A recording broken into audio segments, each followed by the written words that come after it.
Hello student, मैं हूँ आपकी इंग्लिश सब्जेक्ट टीचर। मेरा नाम है प्रीति और स्वागत है आपका हमारे यूट्यूब चैनल पर। बच्चों, आज मैं आपको फिर से इंग्लिश पढ़ाऊँगी। मेरे पास क्लास 4th की बुक है मैरी गोल्ड, जिसका चैप्टर नंबर 6 मैं आपको पढ़ाऊँगी, क्योंकि हम लास्ट वीडियो में बाकी के चैप्टर्स कंप्लीट कर चुके हैं। और अगर आपने लास्ट चैप्टर्स कंप्लीट नहीं किए हैं तो डिस्क्रिप्शन बॉक्स में आपको लिंक मिल जाएगा, आप लास्ट चैप्टर्स भी कंप्लीट कर लीजिएगा, बाकी प्लेलिस्ट भी चेक कर लीजिएगा। चैप्टर नंबर 6 का नेम है नसरुद्दीन एम, नसरुद्दीन का उद्देश्य। हम इस स्टोरी को पढ़ेंगे सबसे पहले और उसके बाद इसके क्वेश्चन आंसर और बुक वर्क कंप्लीट करेंगे। तो चलिए बच्चों, स्टार्ट करते हैं। बच्चों, वीडियो आपको स्किप नहीं करनी है, क्योंकि वीडियो अगर आप स्किप करेंगे तो आप स्टोरी समझ नहीं पाएंगे और फिर क्वेश्चन आंसर भी आप अच्छे से नहीं समझ पाएंगे। तो इसीलिए स्टोरी आपको बिल्कुल स्किप नहीं करनी है, वीडियो आपको ध्यान से देखना है और ध्यान से समझना है। तो चलिए स्टार्ट करते हैं। नसरुद्दीन जो है एक किसका नाम है? एक सिंपल से लड़के का नाम है, जो कि अपने दोस्तों के साथ में बातचीत कर रहा है और उन्हें बता रहा है कि मैं धनुष चलाने में बहुत ज़्यादा एक्सपर्ट हूँ। चलिए स्टोरी समझते हैं। One day Nasruddin was chatting with his friend. एक दिन नसरुद्दीन अपने दोस्तों के साथ में बातें कर रहा था। ही बिगेन टू बॉस्ट, और वो बहस कर रहा था। No one can match my skill in archery. वो बहस कर रहा था अपने दोस्तों से कि कोई भी मेरा मुकाबला नहीं कर सकता धनुष चलाने में। क्या चलाने में? धनुष चलाने में। I string the bow, take aim and shoot the arrow. मैं धनुष उठाता हूँ, तीर लेता हूँ और शूट करता हूँ। वो the arrow is sure to hit right on target. वो कहता है कि मेरा जो तीर होता है वो बिल्कुल उसी निशाने पर लगता है जो मैंने एम बनाया हुआ है। यानी कि मेरा जो निशाना है वो इतना अचूक है कि जो भी एम मैं बनाता हूँ वो सीधे उसको जाकर हिट करता है। Hearing this one of his friend immediately brought a bow and some arrow. तो यह सुनकर उसका जो एक दोस्त था वो तुरंत ही जाकर धनुष ले आया और तीर ले आया। गिविंग दैम टू नसरुद्दीन, और वो यानी कि धनुष और तीर दोनों अपने दोस्त को दे दिए। ही सैड, उसने कहा, hey Nasruddin, take this bow and arrow. तो उस दोस्त ने कहा कि ये तीर लो और ये धनुष लो। Then pointing towards a target he said, aim at the target and shoot an arrow. और उसके दोस्त ने कहा कि ये धनुष लो और तीर लो और जो उसने वहाँ पर टारगेट बनाया है उसको शूट करो। उसके बाद देखिए बच्चों, नेक्स्ट पेज पर, पेज नंबर 45 पर, नसरुद्दीन हेल्ड द बो इन हीज हैंड। अब नसरुद्दीन ने धनुष उठाया। स्ट्रंग it and aimed the target and shoot an arrow, और तीर लगाना शुरू किया। The arrow did not hit the target, लेकिन जो तीर था वो निशाने पर नहीं लगा। Instead it fell down somewhere in the middle. वो जो तीर था वो कहीं बीच में ही गिर गया। हा हा हा हा, हीज फ्रेंड स्टार्टेड लाफिंग। उसके जो दोस्त थे वो हंसने लगे। दे सैड, उन्होंने कहा, hey Nasruddin, in this you are best aim. Nasruddin, is this your best aim? तो उनके दोस्तों ने कहा, क्या यही तुम्हारा निशाना है? Oh no at all, not at all, said Nasruddin. Nasruddin ने कहा, नहीं नहीं, ये मेरा निशाना नहीं है। डिफेंडिंग हिमसेल्फ, उसने खुद को ऐसा कहकर बचाया। This was not my aim, it was a Azad aim. ये मेरा निशाना नहीं था, ये तो आज़ाद का निशाना था। ये तो मैं आपको बता रहा था कि जो आज़ाद है, यानी कि आज़ाद उसी का दोस्त था। तो नसरुद्दीन ने बताया कि मैं तो बता रहा था कि आज़ाद कैसे निशाना लगाता है। Saying the Nasruddin picked up another arrow. फिर उसने नसरुद्दीन ने दूसरा तीर लिया। Once again he strung the bow. उसने फिर उस तीर को धनुष में डाला। एम एट द टारगेट, और अपना टारगेट पर एम किया। एंड शूट द एरो, और तीर से उसने शूट किया। This time the arrow fell a little further from where it had fallen before. अब ये जो दूसरी बार जो उसने तीर निशाने पर लगाया था वो भी निशाने पर नहीं लगा, वो भी कहीं जो पहले वाला तीर था उससे आगे जाकर गिर गया, यानी वो भी बीच में ही गिर गया। इसके बाद देखिए पेज नंबर 46 पर, but if certainly did not hit the target. अब ये वाला निशाना भी उसका चूक गया, यानी कि ये निशाना भी नहीं लग पाया। They asked Nasruddin, and this must be how you shoot an arrow. तो वो अब नसरुद्दीन से, यानी उसके जो दोस्त थे, वो अब फिर से पूछने लगे कि क्या तुम ऐसे ही तीर चलाते हो? Of course not, argued Nasruddin. Nasruddin ने कहा, बिल्कुल नहीं। Even this aim was not mine. तो नसरुद्दीन ने फिर से अपने आप को बचाया कि नहीं नहीं, मैं ऐसे, मेरा ये निशाना नहीं है, ये मेरा निशाना नहीं है। It was the chief guard aim, ये तो चीफ गार्ड का एम है, यानी ये निशाना तो मैं बता रहा था कि ये चीफ गार्ड का निशाना था कि वो ऐसे निशाना करता है। नाउ समबडी रिमार्क वेल, अब इससे पहले कि कोई और बोल पाता, now who next on the list, तो उसी के दोस्त ने पूछा कि अब हमें पहले ही बता दो कि अब तुम किसकी तरह निशाना लगाओगे। Hearing this all the friend burst out of laughing, तो ये सुनकर सभी दोस्त हंसने लगे। नसरुद्दीन डिड नॉट से अ वर्ड, नसरुद्दीन ने एक भी शब्द नहीं कहा। He quietly picked up one more arrow, उसने फिर से एक एरो लिया, यानी फिर से एक तीर लिया और निशाना लगाया। एंड अगेन, उसने दोबारा निशाना लगाया। एंड दिस टाइम, और इस बार नसरुद्दीन वॉज रियली लकी, लेकिन इस बार निशाना लग गया, क्योंकि इस बार जो नसरुद्दीन था वो बड़ा ही भाग्यशाली निकला, उसका निशाना लग गया। The arrow hit right on the target, जो तीर था वो निशाने पर जा लगा। इसके बाद देखिए नेक्स्ट पेज पर, page number 47। Everybody started and Nasruddin their mouth a gap in amazement, अब उसके जो दोस्त थे, नसरुद्दीन के जो दोस्त थे, उनके मुंह खुले की खुले रह गए और वो एकदम आश्चर्यचकित हो गए। Before anyone could say anything, अब इससे पहले कि कोई कुछ बोल पाता, नसरुद्दीन सैड ट्रम्पेटली, नसरुद्दीन ने बहुत तेजी से चिल्लाया, डिड यू सी दैट, क्या तुमने देखा, इट वॉज माई एम, क्योंकि ये मेरा निशाना था। क्या आपने देखा, ये मेरा निशाना था। तो इससे पहले ही कोई कुछ बोल पाता, नसरुद्दीन ने अपना चिल्लाना शुरू कर दिया कि देखो ये मेरा निशाना था। यहीं पर ये चैप्टर कंप्लीट हो जाता है। आई होप आपको स्टोरी समझ में आ गई होगी, स्टोरी काफ़ी अच्छी थी, आई होप आपको समझ में आ गई होगी। तो बिना सोचे समझे अब एक कमेंट कर दीजिएगा और मुझे बताइएगा कि स्टोरी आपको कैसी लगी। वीडियो को लाइक कर दीजिएगा और बच्चों को भी शेयर कर दीजिएगा। बाकी अब हम इस बुक के करेंगे, यानी इस लेसन के अब हम करेंगे क्वेश्चन आंसर और बुक वर्क, वो हम आगे देखते हैं। ये देखिए आप पेज नंबर 48 पर यहाँ पर कुछ क्वेश्चंस दिए हुए हैं, 4 क्वेश्चन है यहाँ पर। फर्स्ट वाले क्वेश्चन में देखिए बच्चों, what did Nasruddin boast about, जो नसरुद्दीन था नसरुद्दीन ने किस बात पर घमंड था, नसरुद्दीन को जो था किस बात पर ज़्यादा घमंड था।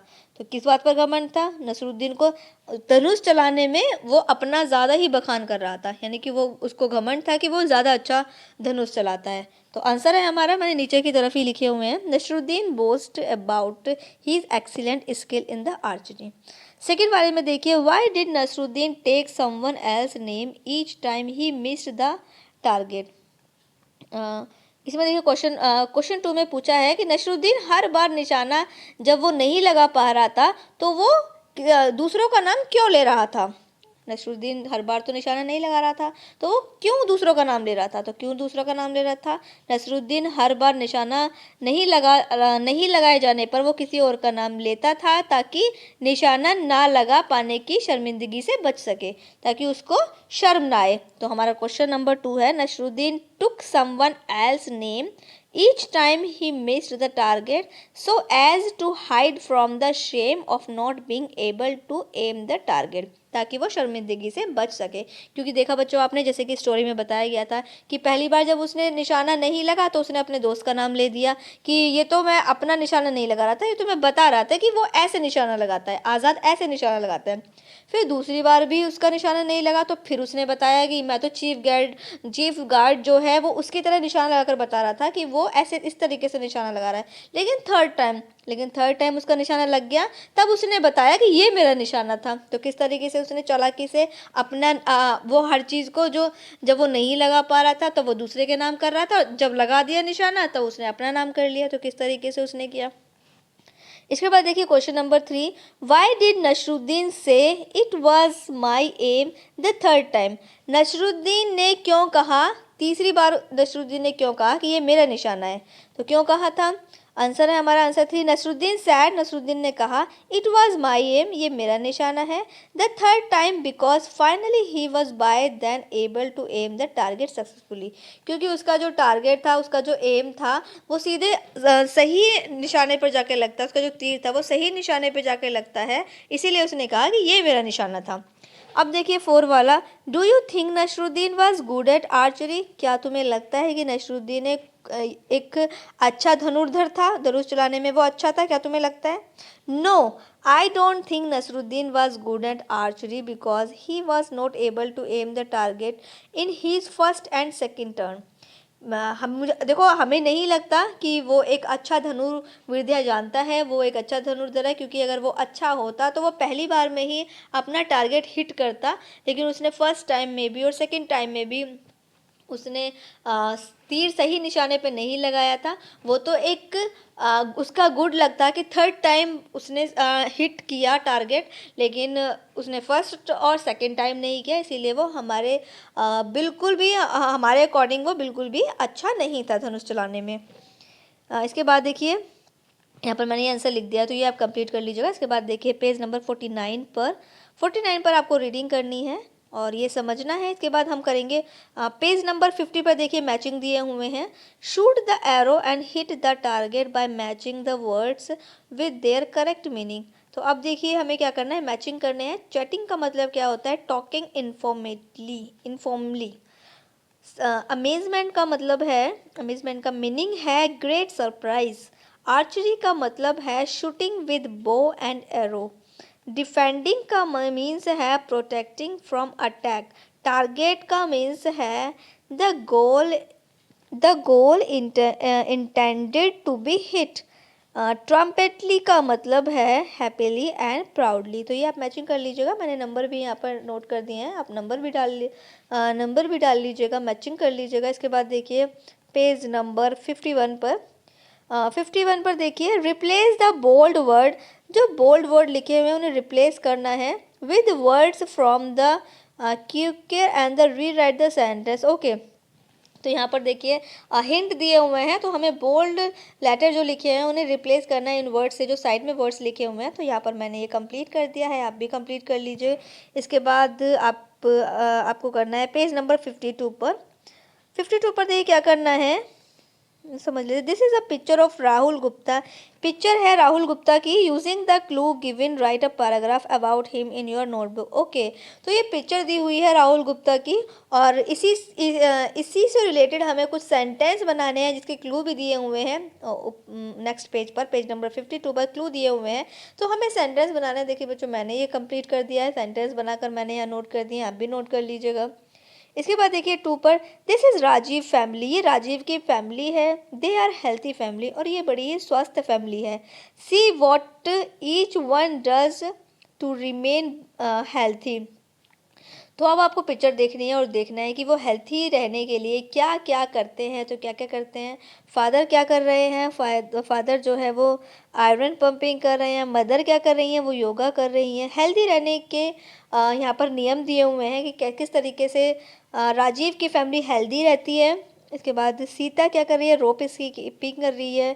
ग्रैंडपा क्या कर रहे हैं, वॉकिंग कर रहे हैं। ग्रैंड माँ क्या कर रही है, ड्रिंकिंग मिल्क पी रही है। राजीव जॉगिंग कर रहा है। तो इस तरीके से हेल्दी रहने के लिए ये चीज़ें बहुत ज़रूरी होती हैं और आपको भी करनी चाहिए। जो जो चीज़ें बताई हुई हैं, जॉगिंग करना चाहिए, स्किपिंग करना चाहिए, वॉकिंग करना चाहिए, मिल्क पीना चाहिए, तो ये सारी रूटीन फॉलो करने चाहिए जो इसमें बताए हुए हैं। अब देखिए नेक्स्ट पेज पर, देखिए पेज नंबर 53 पर 3 वाला, यूज ऑफ वर्ड एंड और but and make as many sentence as you can about Rajeev family. अब देखिए राजीव की जो फैमिली है, लेकिन हमें क्या करना है, हमें यहाँ पर एंड और बट ऐड करने हैं। तो कैसे ऐड करेंगे, दो दो सेंटेंस ऑलरेडी दिए हुए हैं, तो हमें क्या करना है, हमें एंड और बट, एंड या फिर बट लगाकर सेंटेंस बनाने हैं। तो यहाँ पर देखिए मैंने यहाँ पर सेंटेंस बना दिए हैं, आप भी कंप्लीट कर लीजिएगा। इसके बाद देखिए पेज नंबर 54 पर क्या करना है, fill in the grid with words given below. You can use one word more than once. Okay, तो अब हमें क्या करना है, देखिए यहाँ पर एक ग्राफ दिया हुआ है। यहाँ पर नेम ऑफ द गेम्स के नेम दिए हुए हैं। अब हमें बताना है कि व्हाट यू प्ले विद, आप किससे खेलते हैं, क्रिकेट किससे खेलते हैं, बैट और बॉल से। वेयर यू प्ले इट, और कहाँ खेलते हैं, बैट बॉल कहाँ खेला जाता है, स्टेडियम में। नंबर ऑफ प्लेयर्स, और कितने खिलाड़ी होते हैं इस गेम में, तो 11 खिलाड़ी होते हैं क्रिकेट में। ऐसे ही हॉकी किससे खेली जाती है, स्टिक से खेली जाती है। कहाँ खेली जाती है, ग्राउंड में खेली जाती है। प्लेयर कितने होते हैं, 16 प्लेयर होते हैं। ऐसे टेबल टेनिस में टेबल टेनिस के लिए रैकेट चाहिए होता है, तो रैकेट से खेला जाता है। क्या होता है खेलने के लिए, कहाँ खेला जाता है, टेबल पर खेला जाता है। और कितने प्लेयर होते हैं, 2 या फिर 4, ये प्लेयर्स होते हैं। इसके बाद देखिए फुटबॉल, तो फुटबॉल किससे खेली जाती है? फुटबॉल से ही खेली जाती है। फुटबॉल कहाँ खेली जाती है? ग्राउंड में खेली जाती है। और कितने प्लेयर होते हैं? 11 प्लेयर होते हैं। तो ये आपको इस तरीके से ये ग्राफ कंप्लीट कर लेना है। इसके बाद देखिए 2 वाला, using the information in the grid, write a sentence about each game once has been done for you। तो देखिए अब जो ऊपर ग्राफ दिया हुआ था फर्स्ट वाला का तो इन्होंने कंप्लीट कर दिया है। यहाँ पर सेंटेंस बनाने हैं उन्हीं से रिलेटेड। जैसे cricket is an outdoor game, we play with the bat and ball, there are 11 players in this game. तो इसी तरीके से हमें सेकंड, थर्ड, फोर्थ वाला खुद से करना है। अब ऐसे ही हम सेकंड वाले में हमें हॉकी के बारे में बताना है। Hockey is an outdoor game. Hockey एक आउटडोर गेम है जो कि घर से बाहर मैदान में खेला जाता है। And we play it with a stick and ball, हम इससे स्टिक और बॉल से खेलते हैं। We play it in a stadium, stadium में खेलते हैं। There are 16 player in this game. तो कितने गेम्स होते हैं इसमें? We play it in ground, ground में खेला जाता है और इसमें 16 प्लेयर होते हैं। इसके बाद देखिए 3 वाले में table tennis. Table tennis is an indoor game, we play in ball and racket, there are 2 to 4 player in this game. D वाला देखिए, football is an outdoor game, it is played in a stadium, stadium में खेला जाता है। We play it with football, football से खेलते हैं। और कितने प्लेयर होते हैं? 11 प्लेयर होते हैं। तो ये भी कंप्लीट हो गया। इसके बाद देखिए 3 वाला, the following words are used in various spot, words are used in various sport, list them under the sport that they are used in। okay, तो यहाँ पर कुछ वर्ड्स दिए हुए हैं। अब ये किस गेम में ये वाले जो वर्ड्स हैं ये बोले जाते हैं? तो हॉकी में बोला जाता है पेनल्टी, पेनल्टी कॉर्नर। क्रिकेट में बोला जाता है गुगली, LBW। फुटबॉल में गोल बोला जाता है, फ्री किक बोला जाता है। तो ये गेम्स के ही कुछ वर्ड्स हैं जो कि गेम्स के अंदर बोले जाते हैं। इसके बाद देखिए पेज नंबर 56 पर कुछ नहीं है। आपको क्या करना है? आपको एक एक्टिविटी करनी है। तो ये आपको खुद से करना है। पपेट हेड बनाना है, तो ये आपको खुद से करना है। और नेक्स्ट भी आपको डॉल बनानी है, तो ये भी आपको खुद से करना है। तो ये आप खुद से कंप्लीट कर लीजिएगा बच्चों। और यहीं पर ये चैप्टर नंबर 6 कंप्लीट हो गया है। आने वाली वीडियो में हम चैप्टर नंबर 7 को पढ़ेंगे। प्लेलिस्ट एक बार चेक कर लीजिएगा। प्लेलिस्ट में आपको आप ही के काम की और भी वीडियोज़ मिल जाएंगी। एंड लास्ट वीडियो के लिंक आपको डिस्क्रिप्शन बॉक्स में मिल जाएंगे, वो आप चेक कर लीजिएगा। लास्ट चैप्टर भी कंप्लीट कर लीजिएगा। और बाकी वीडियो का एक्सप्लेनेशन सभी बुक वर्क आपको समझ में आ गया है। तो बिना देरी किए चैनल से जुड़ जाइए, चैनल को सब्सक्राइब कर लीजिए, बेल आइकन ऑन कर लीजिए और वीडियो को एक लाइक भी कर दीजिएगा और बच्चों को शेयर भी कर दीजिएगा।